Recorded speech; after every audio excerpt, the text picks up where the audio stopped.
And hello, welcome to Psychological Self-Defense with Miss Faith and Ms. Gabby. Yes, we are here to help you guys spot fraudulent authority figures today and kind of understand some of the scams perpetrated by bad guys. Now, I'm not a psychologist. I don't pretend to be, even though I've studied just for fun abnormal psychology, behavioral economics, behavioral science for ever since I was in college, a very long time ago. And I am a martial artist. I've studied self-defense and I've taught self-defense. And I just look at things in a way that a lot of people are really just busy with their lives and don't have time to think about and don't want to think about. And what I do, I want to think about it, and I take the time to. And so what we're doing today is I'm going to point out to you some things you might not have taken a moment to think about when it comes to individuals that want to pretend that they're authority figures for some illicit reason or other. Sometimes they just want the power or the prestige, or I don't know what motivates these people that want to pretend they're police, want to pretend that they're first responders, firemen, well, okay, if we think about this, real first responders are heroes in every sense of the word. So, yeah, I can get that. We admire them, but to go to the point of impersonation, that is criminal in every sense of the word. The problem is, it's scary how easy it is to get equipment, uniforms, things like that online. That should legitimately be against the law. And I'm not talking dark web, or I wouldn't even know how to get on a dark web. But this stuff is just right out there. And so, as bad as that is, and I know, anybody out there that's taking that information and going to use it in an illicit way, well, you're pretty much wired incorrectly to begin with. I'm letting you know that it is that easy. So let's start first at the fake authority figure that tries to get into your home or tries to get you to leave your house, because your house is a safe place. So when you hear the knock, knock, knock on your door, you do not have to open your door. No reason at all. The Fourth Amendment, gives us the right, the protections of you need a warrant before someone can come into your home, before they can take you away. So someone comes up to your door. I am a first responder. I am somebody from the town. I'm from the water department or the electric company or this, that, a utility. There's some things you do first. Now, if there is an emergency and it is true first responders that need to get you out, you're gonna know. Just in the town I'm in, the first responders we have in this town are, Class A, number one, wonderful. But there's something about first responders. I'll tell you a little secret if you do not already know. They like a lot of company.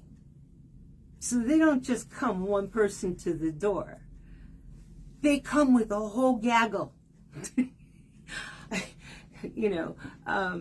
Trust me, if you have to call 911 for their, some, God forbid, an emergency in your home, it's like a party. You get 50 really amazing heroes in your house at once.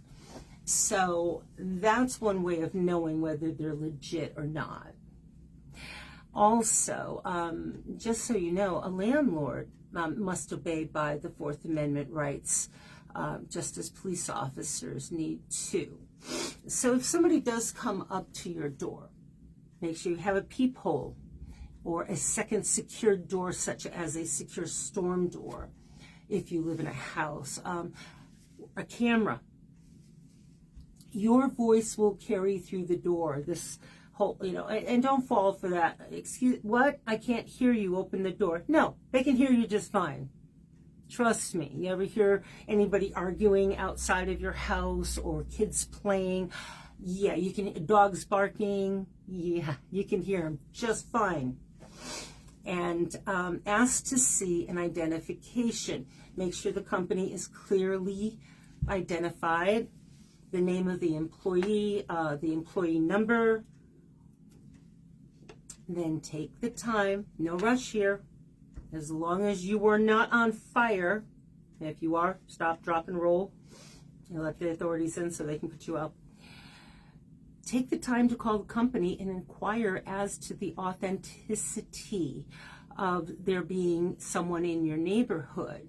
Now, the trick here is do not call the number that the person outside of your door is giving you.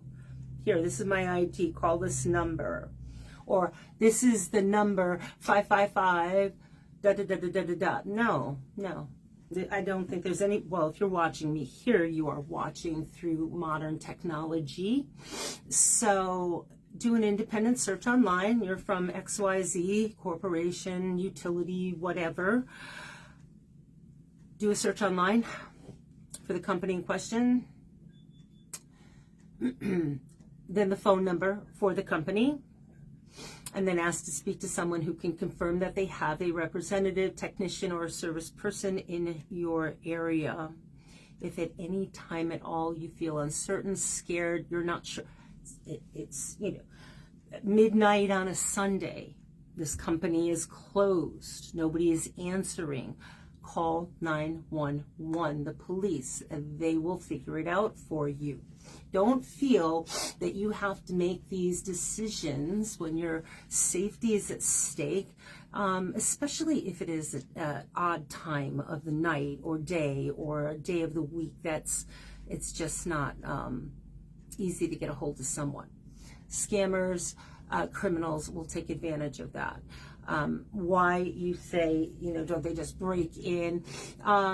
A lot of criminals don't do the whole smash and grab. They don't want to make a lot of noise. They want you to allow them in. There is no breaking and entering if you open the door and let them in.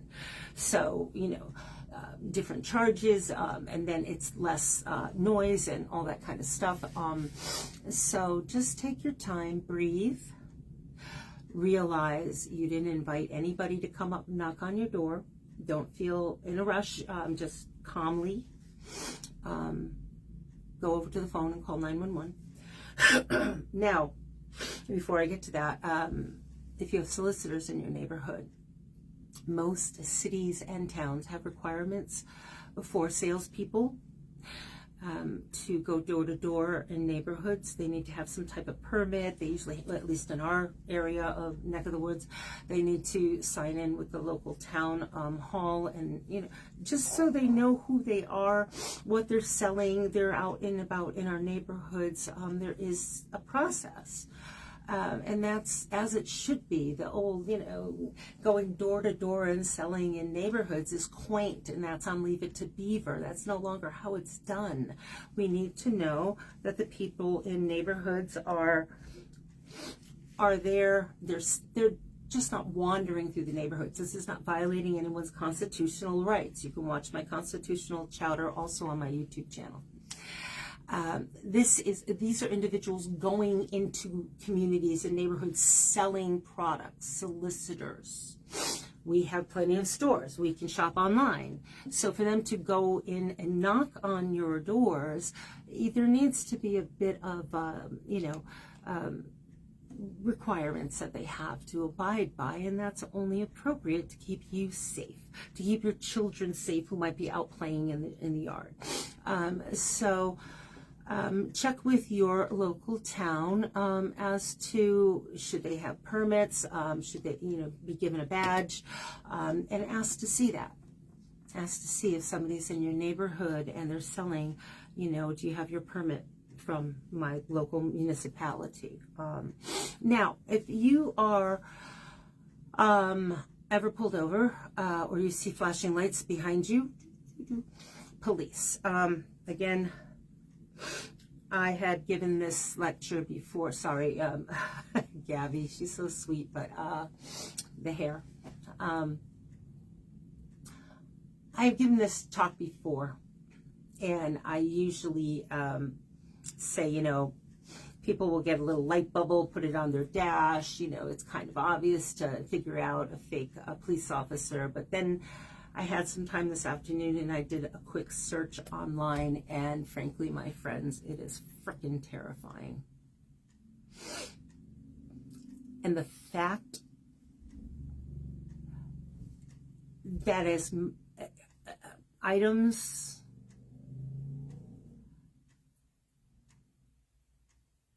fake badges, fake IDs, uniforms to impersonate law enforcement. I mean, that should be like very, very, very, very, such a felony that they wouldn't be so obvious about it. It's outrageous. So be aware that it is so easily available. You have to really send your radar out there. You're being pulled over. Did you obviously do something wrong? Okay. A few things to know. When a legitimate police officer pulls you over, you're not usually going to see just a little light bubble on the dash. I mean, if it's an undercover, maybe, but even around here, they tend to light up the whole front grille because that's all hidden. Usually you can't really see it until it's turned on. And it's a light show. It's like a Christmas tree when it's lit up. I mean, I see them going by my store all the time, and it is just like you can see them coming a mile away. That's the whole point. It's safety. They want people to see the lights, and they're everywhere. I mean, they have lights coming out all over the place. So even with the amount of light bars and things like that you can buy online to fake it, just, yeah, look for that. Look for cars that are marked with the municipality, you know, fully, you know, detailed cars, you know, the name of the city and town and the state and the, you know, police and 911. And, you know, it has all the, it looks like a NASCAR with its sponsors. It has so much stuff on it. That's what you want to see. Know what the cars in your local community look like. And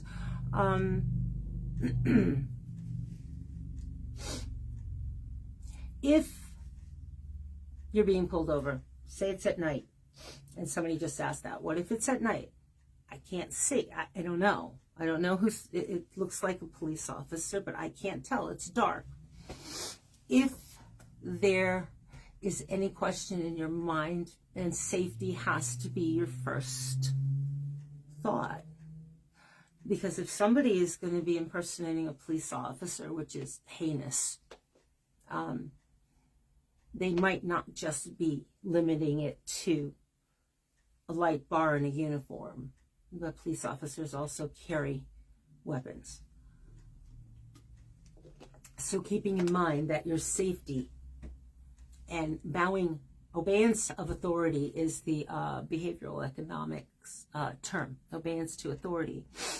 We are trained in our society to obey authority, to the detriment, as some scientific experiments have shown, to the actual detriment of our own safety, to where we've actually put ourselves at risk, thinking that, you know, this authority figure is telling me this is what's best for me, even though I know I know intelligently that this is not good for me. This is harmful for me. They've done a lot of studies like this. So understand, yes, it can be an authority figure. It could be a legitimate authority figure. But if you feel in jeopardy, put on your hazard lights. Know how to do this in your car. Pull to the side of the road. You can slow down to 5 miles an hour, 10 miles an hour. You're going very, very slowly. You're not, You're not looking to harm anyone. Now, if there's any people or anything, I mean, you know, obviously you come to a stop. Call 911. Keep your car locked. Know your location. If you can get to an area where you are safely off the road, again, keeping your hazards on, keeping your door locked, call 911. Say your location first. Always say your location first when calling 911. Do not assume that they know where you are. And they'll say, what's your emergency? Say your location first, because if something were to happen, they at least have that on a recording. You are being recorded. And then say, police. And ask them, is there an officer pulling you over at your location? That you're unsure, and tell him there is an officer. It looks like somebody that might be a police officer is pulling me over, but I don't know. I have a feeling maybe it's not a real police officer. I'm not sure. I can't tell. Whatever reason, I just can't tell if it's a real police officer. Wait and respond to what the dispatchers tell you to do. Now, if it's a real police officer, they'll tell you, pull over. Then you can ask them to send another officer. If you don't feel it's safe, for whatever reason, okay, maybe at this point you think the cop is pissed. Oh, geez, all right, now he's mad because I didn't immediately obey. Please send a supervising officer, send the desk sergeant, the ship supervisor, somebody in command, because I'm not feeling safe. If it is a fraudulent person, this is what is most important. They'll either dispatch officers to intercept or have you drive to the nearest police station if it's near, or an area where officers will meet you. Again, do not get out of the car. Do not try to, speed away or do anything dangerous. Keep in mind, keep your head on your shoulders. Breathe, keep focused. If you feel too rattled to drive safely, then just sit there in the car with it, the windows up. Record everything if possible while on the phone with dispatch. Everything is being recorded and can be used in your defense. So be clear and precise, calm, answer all questions as precisely as possible. It's super hard in those situations to keep calm because you are freaking out, but that's okay. If it is not a real officer, or it's been determined at this point, they're like, no, we don't have anybody in that area. We need you to, carefully drive to the nearest, this location. We're going to have officers meet you. Okay. While you're driving, calmly, slowly, try to see if you can, make, model, color of car, license plate if you can see it. If there's somebody with you, have them take photographs with their phone behind you. Take as many pictures as you can of the vehicle. If the person is male, female, look for any identifying marks on the vehicle and be present. You can freak out later when you are safe and the real police are out there to help you. Okay.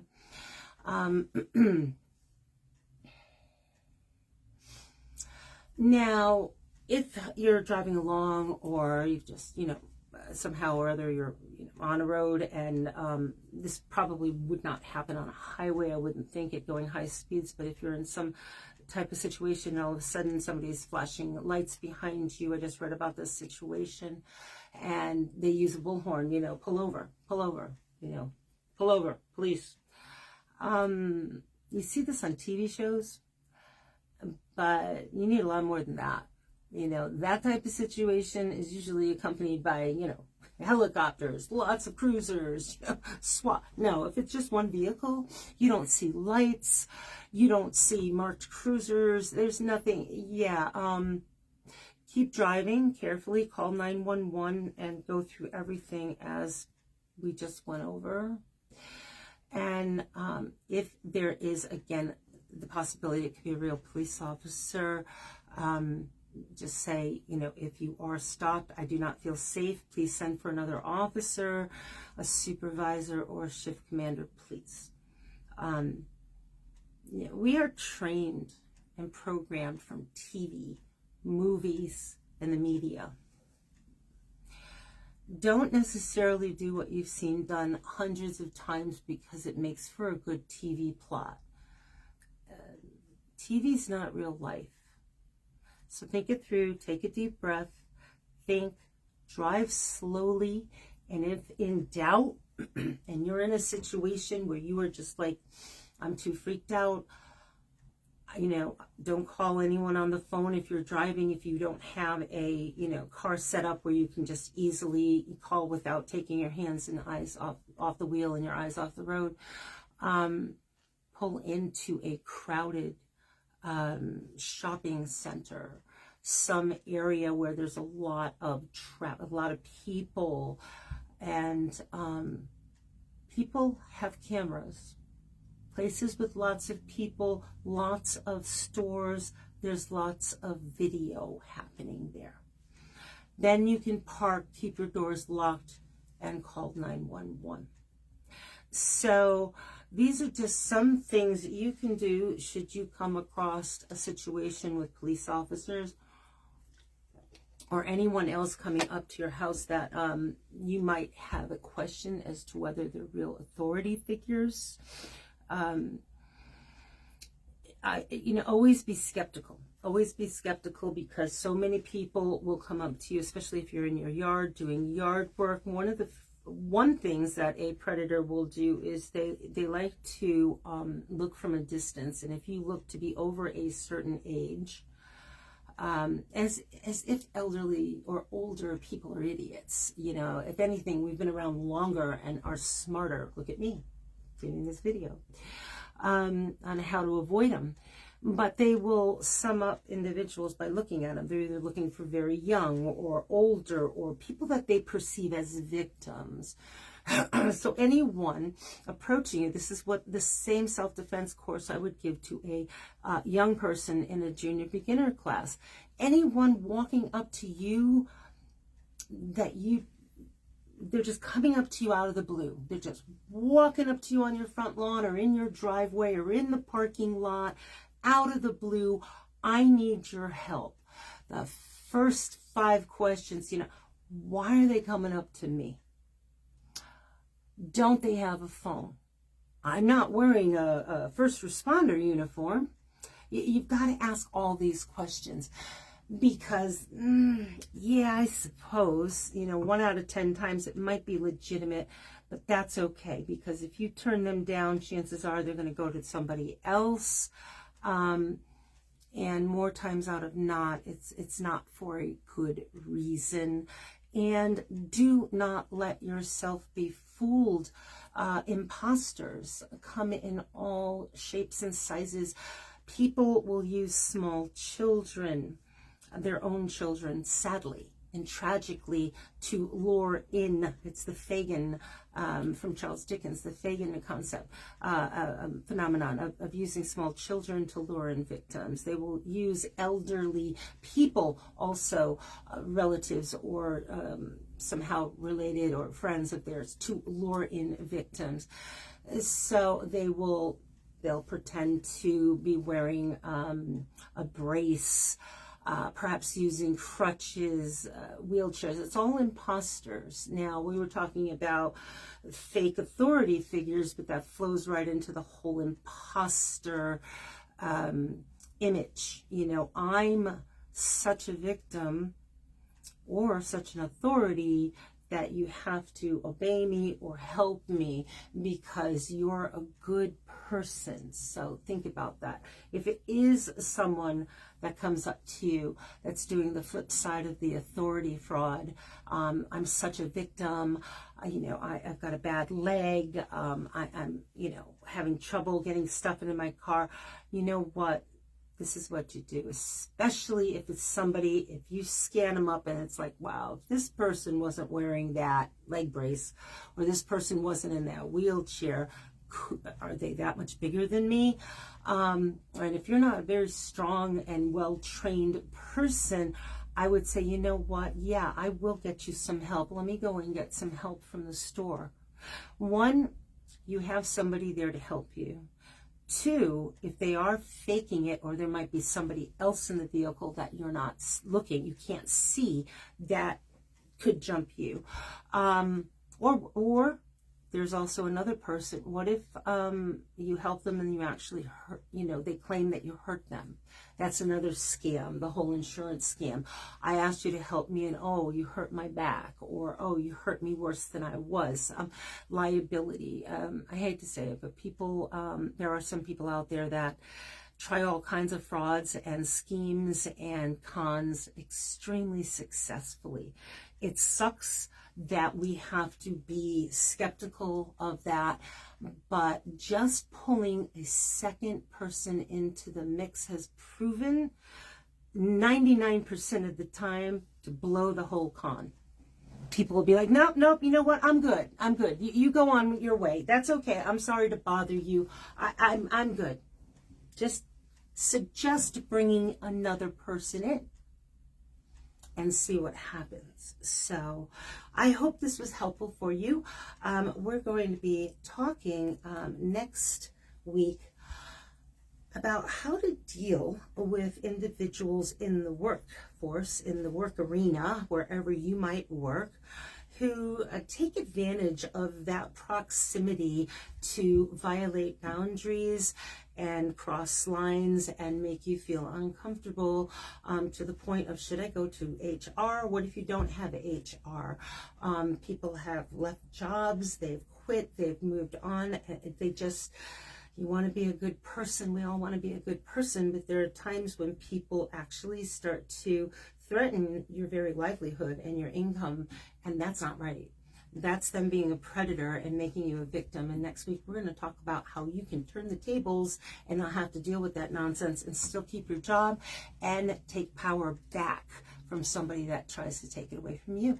So I hope you enjoyed this, and I am looking forward to seeing you again next Tuesday. And if there's anybody you think that might have found this helpful, please send it along. Thank you so much, and have a safe week. Thanks. Bye-bye.